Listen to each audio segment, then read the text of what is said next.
नेपाल के प्रधानमंत्री हैं, कह रहा है कि मतलब राम का जन्म मतलब अयोध्या में नहीं हुआ था। अरे बेहुदा, कहाँ उनका जन्म हुआ था? कहाँ हम लोग कह रहे हैं कि जनकपुर में सीता का जन्म नहीं हुआ है? सबसे पहले तो आप अपने गाँव का देख लीजिए ना भाई बादशाह आपके गाँव का ना था।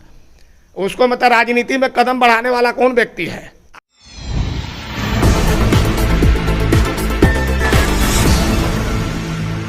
नमस्कार, मैं हूं धर्मेंद्र कुमार। देश में कोरोना का रफ्तार काफ़ी तेज़ी के साथ बढ़ रहा है, इससे बिहार भी अछूता नहीं है। दूसरी बात यह है कि बिहार में इसी वर्ष विधानसभा का चुनाव होना है, जिसको लेकर विपक्ष सरकार के ऊपर हमलावर है। इसी मुद्दे पर बातचीत करने के लिए आज हम पहुंचे हैं नवतपुर में और हमारे साथ हैं पूर्व विधायक राम जन्म शर्मा जी।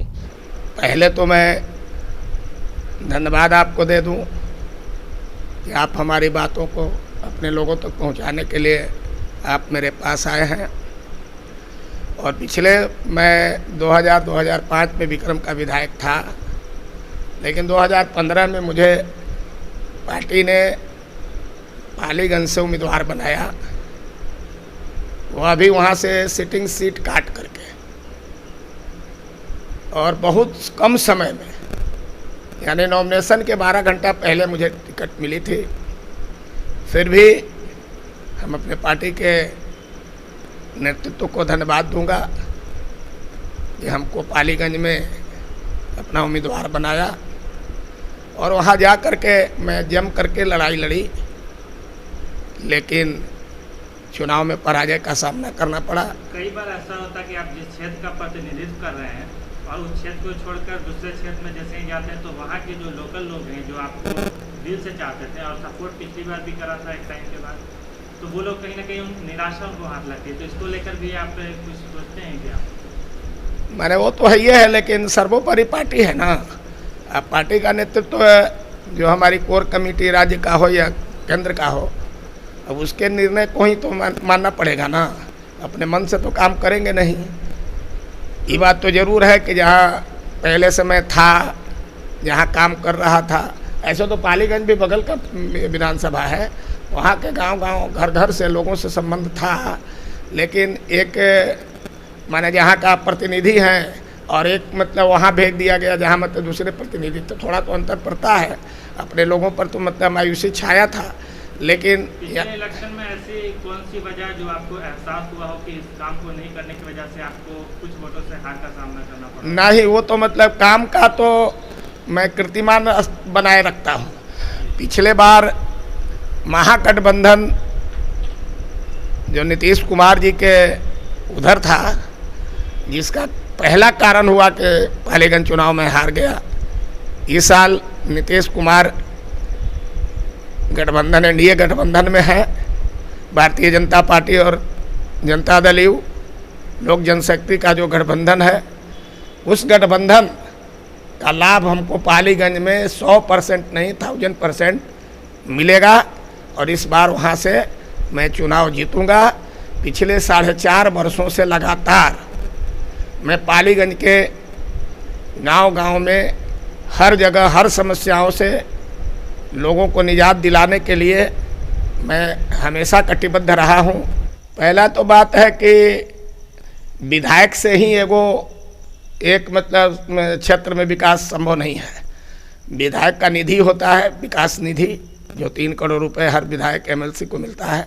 उसके माध्यम से कुछ काम करते हैं विधायक लोग। और जिस विधायक के जो विधायक हो और उसका ही राज्य में सरकार हो, तो उसको तो ज़्यादा मतलब काम में प्राथमिकता मिलता है, और वह उनके पास नहीं था। और ऐसे भी जो हमारे वर्तमान वहाँ का विधायक है, उनके दादाजी भी बड़े नेता रहे हैं, राज्य और केंद्र में दोनों जगह मंत्री रहे हैं। उनके पिताजी भी सांसद और एमएलसी रहे हैं। और जैसा कि मतलब वो कहते थे, एक बार हमारे दादाजी का सपना है कि हमारा पोता भी विधायक बन जाए, और मैं पालीगंज से विधायक बन गया हूँ। अब इससे अधिक मुझे कुछ नहीं चाहिए। समाज में न कहीं जाना न कहीं आना, विषम परिस्थितियों में न किसी के पास कोई मदद करना, इसके कारण वहाँ के आवाम उनके विरुद्ध है। और हम लोगों का जहाँ तक सवाल है, हमारे पाटलिपुत्रा क्षेत्र का अंग है पालीगंज, वहाँ का सांसद रामकृपाल यादव है पाटलिपुत्रा का, उनके सहयोग से और राज्य में जो हमारी सरकारें हैं, तो हम विधायक रहे या न रहे, लेकिन अपने नेताओं के पास तो मेरा संबंध मधुर ही है। अब उसके माध्यम से नंद किशोर यादव जी हैं हमारे पथ निर्माण मंत्री।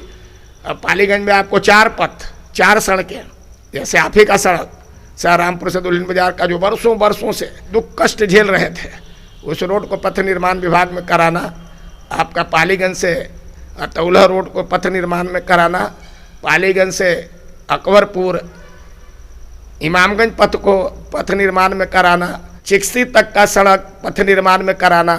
उसके अलावा मतलब गांव में जलने वाला भी, के 1 सप्ताह में आपको बता रहा हूं कि जो आकाशवाणी बिजली जो गिरी है, जिससे दर्जनों ट्रांसफार्मर जले थे, आपका करकट बीघा का ट्रांसफार्मर, आपका बड़की पैपुरा का ट्रांसफार्मर, छोटकी पैपुरा। आप ये कहना चाह रहे हैं कि आप विधायक नहीं रहते हुए भी क्षेत्र के लोगों एकदम आज के पहले अभी थोड़ा 1 घंटा पहले एक चैनल वाले आए थे, उनके सामने मतलब 2 जगहों से, करकट बीघा से और यहाँ मतलब आपके भलुआ से लोगों ने मतलब त्राहिमाम संदेश भेजा, वहाँ कहे कि कल तक आपका ट्रांसफार्मर लग जाएगा।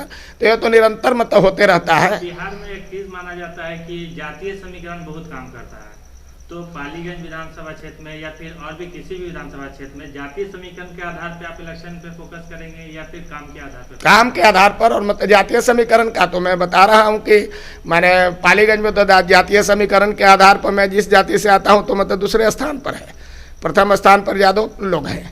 तो मैंने वो काम नहीं करता है, मतलब हमारा अति पिछड़ा दलित वर्ग के लोगों में स्नेह और प्रेम, हमारे काम करने का, हमसे मिलने, उन लोगों को मिलने का जो हमारा तौर तरीका है, जैसे मतलब सहृदयता से उन लोगों का काम को सुनते हैं और करते हैं, इसलिए उन लोगों में विश्वास पूरे मजबूती के साथ बड़ा बना हुआ है।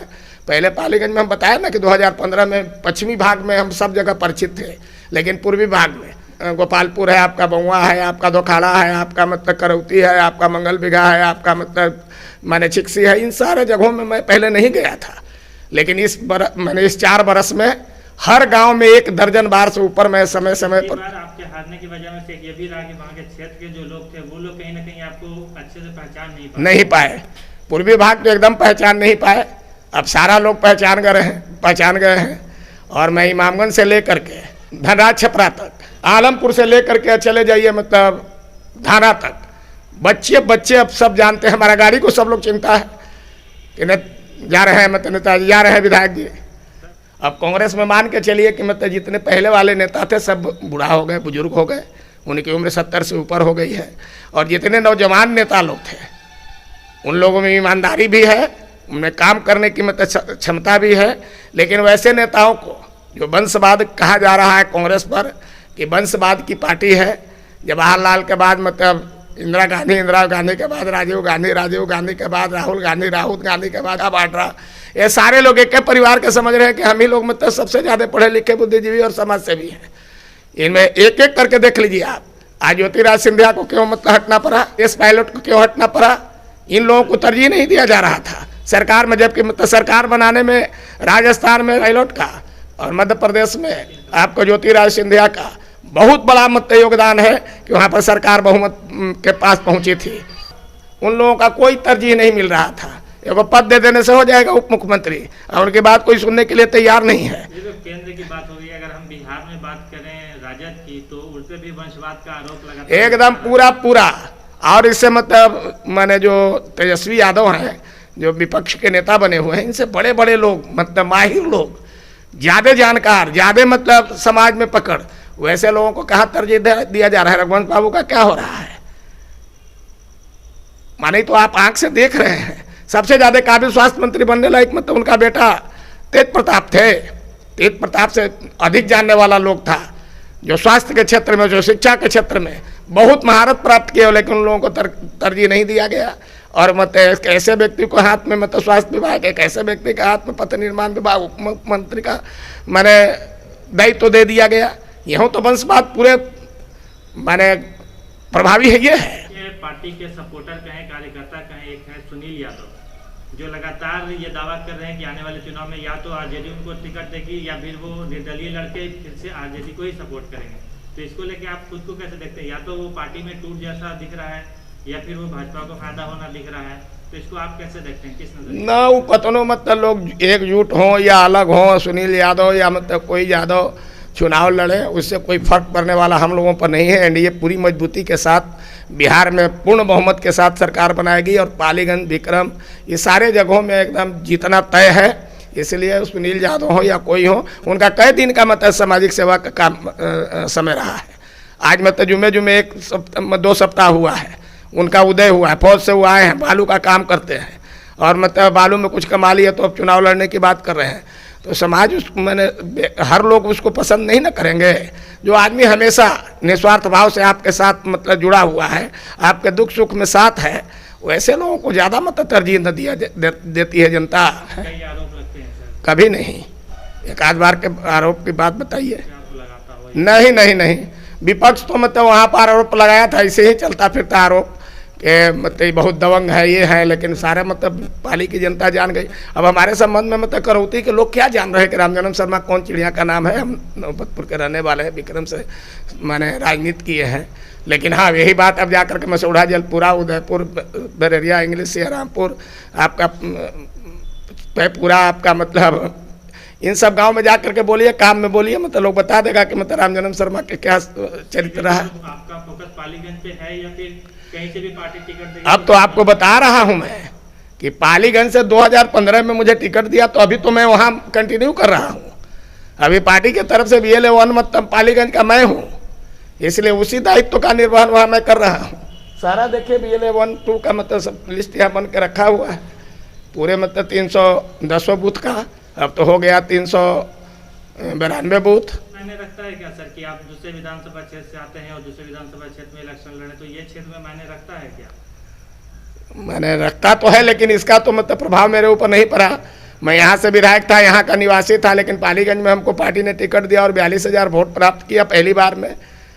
यह तो माने रखता है। और मैं आपको बता दूं कि उस समय महागठबंधन हम लोगों के पक्ष में नहीं था, महागठबंधन दूसरे तरफ था, जिसका पूरा मैंने हानि हम लोगों को उठाना पड़ा।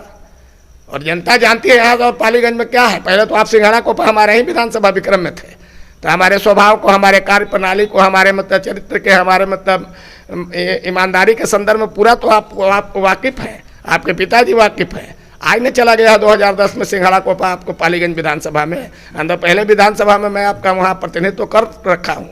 मेरे ऊपर कोई मतलब मुस्लिम आबादी वाला गांव जब हमारा समर्थन कर सकता है, तो इसी से समझ जाइए कि हमारा क्या चरित्र है, क्या हमारी सोच है, क्या मतलब समाज के लोग हमको जात पात से मतलब ऊपर रखे हुए हैं कि नहीं।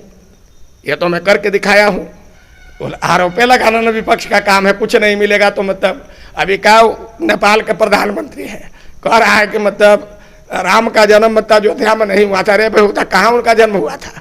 कहाँ हम लोग कह रहे हैं कि जनकपुर में सीता का जन्म नहीं हुआ है? वैसे ही मत आरोप लगाने वाला क्या कहेंगे। आप हमारे दल में देख लीजिए, शाहनवाज हुसैन, सबसे पहले तो आप अपने गाँव का देख लीजिए ना भाई बादशाह आपके गाँव का न था। उसको मतलब राजनीति में कदम बढ़ाने वाला कौन व्यक्ति है? आज भी उनके सामने जा करके देखिए। उनके पिताजी जब मुखिया थे आपके विक्रम में, मतलब यूनिक मुखिया के रूप में माने जाते थे 18 पंचायत में। और वहाँ मतलब उनसे वो जितना हमको मतलब स्नेह और प्रेम दिया, आज उन्हीं के बदौलत है कि आपके गांव पर मैं छा गया हूँ। और जब हम मुस्लिम तुष्टीकरण के काम नहीं कर सकते, तो हमारा नेता तो महान है। सबका साथ, सबका विकास, सबका विश्वास लेकर के चलने वाला नरेंद्र मोदी जी। मौजूदा विधायक जो जयवर्धन यादव जी हैं, तो उन्होंने जो काम किया है या फिर जो नहीं काम किया, अगर काम किया तो लोग तो दोबारा उनको ही चुनेंगे, फिर आपको क्यों चुनेंगे? और फिर नहीं काम किया तो फिर आप उसको कैसे गिनाएंगे? माने उनका काम क्या है? हर जगह जो आहर का उड़ाही हुआ, वो जनजीवन हरियाली से मतलब माने के तहत हुआ, नरेगा के तहत सारे काम हो रहे। तो उनका सरकार उनकी नहीं ना है, सरकार तो हमारी है। PWD की सड़कें बनी 5 आपके यहाँ, उनका ना तो बनाया गया है कि मतलब हमारा सरकार का देन है, हमारे सांसद का देन है, उसमें हमारा योगदान है, हमारे समूह के लोगों का योगदान है कि यहाँ से मतलब 1 दर्जन संख्या में अपने कार्यकर्ता के लेकर के जाकर के मंत्री के पास आकर किए, समस्या को रखे, उन्होंने मतलब उसका निदान किया। उनके खाते में कैसे चला जाएगा? अब जगह जगह ट्रांसफार्मर जले हुए हैं, विधायक जी से बात नहीं होती है, विधायक जी मतलब मिलते नहीं हैं, तो आदमी कहाँ जाएगा? वो आएगा लाचारों करे यहाँ, यहाँ आएगा तो हमारा बात मतलब कहीं अभियंता नहीं सुनेगा। हमारा बात सहायक अभियंता नहीं सुनेगा, हमारा बात कार्यपालक अभियंता नहीं सुनेगा। नहर में पानी की जरूरत है तो मत जाएगा पटना लोग की जाएगा, मत राम जन्म शर्मा बैठे हुए नहर के किनारे, उनसे ना बात करेगा किसान। किसान का मत समस्या का हल हो गया, किसान जय जय कर रहा है, राम जन्म शर्मा जिंदाबाद। वो में विधायक जो तो रहे पटना में, इससे क्या फर्क पड़ता है? अपना विधायक निधि का काम करा सकता है, काम करने की मतलब इच्छा शक्ति नहीं होती है। अब विधायक मत अपना भवन से निकलबे न करेगा तो मतलब कैसे काम हो जाएगा? समस्या के वहाँ पहुँचाइए नहीं सकता है। मंत्री के पास आप क्षेत्र में घूमेंगे तब ना आप समस्या को जान सकेंगे। आप क्षेत्र में घूमिए नहीं रहे हैं, आपसे पूछ देगा कोई कि मतलब यहाँ कौन क्या बोलता है, सवजपुरा किधर है, तो आपको पता नहीं है कि सवजपुरा वहाँ आप कौन सी समस्या है, तो आप क्या रखिएगा मंत्री के पास जाकर के, क्या रखिएगा सरकार के पास, क्या कहिएगा आप विधानसभा में जब सत्र चलेगा उस समय, जब के गाँव की जानकारी है ना आप चौहदी आपको पता नहीं है। मेरा नाम तो राम जन्म शर्मा हुआ, मैं भाजपा का फाउंडर हूँ। 1980 में भाजपा का स्थापना हुई, उसी दिन से मैं इसके कार्य करता हूँ। 2000 में मैं विक्रम से विधायक बना था और भाजपा में मैं प्रदेश कार्य समिति का सदस्य, पूर्व में किसान मोर्चा का अध्यक्ष, उसके अभी इस बरस राष्ट्रीय परिषद का सदस्य। इलेक्शन का कोई डेट का एक अंदाजा आप बता सकते हैं? सरकार के ऊपर मतलब इलेक्शन की जिम्मेवारी नहीं है, जिम्मेवारी है चुनाव आयोग पर, आयोग स्वतंत्र है। लेकिन कुछ लोग बोल रहा है मतलब विरोधी पक्ष कि कोरोना, लेकिन कोरोना जो संक्रामक बीमारी है, यह बीमारी 6 महीने और 3 महीने का नहीं है कि 6 महीने चुनाव को टाल देंगे तो उससे मैंने कोरोना से मुक्ति मिले। कोरोना अनवरत मतलब 2-3 साल तक चलता रहेगा। 5 वर्ष कार्यकाल 29 नवंबर को मतलब पूरा हो जाता है, उसके पहले मतलब विधानसभा का गठन हो जाना चाहिए 29 नवंबर तक। चुनाव एकदम सही समय पर होगा, यह जिम्मेवारी चुनाव आयोग का है। लोकतंत्र को तो जानते हैं कि ये मजाक नहीं है। लोकतंत्र में सरकार गठित होगी और बिहार का विकास जिस प्रकार से नीतीश और मोदी के नेतृत्व में आगे हो रहा है और विकास आगे होगा, ये सही समय पर चुनाव होगा, यह मुझे विश्वास है। चुनाव आयोग उसके लिए एकदम कृत संकल्प है। अब कुछ लोग तो न्यायालय में भी गए हैं, न्यायालय भी यही कहेगा कि चुनाव आयोग अगर सक्षम है तो चुनाव करावे। अब देखिएगा यही मतलब रिजल्ट आएगा वहाँ से।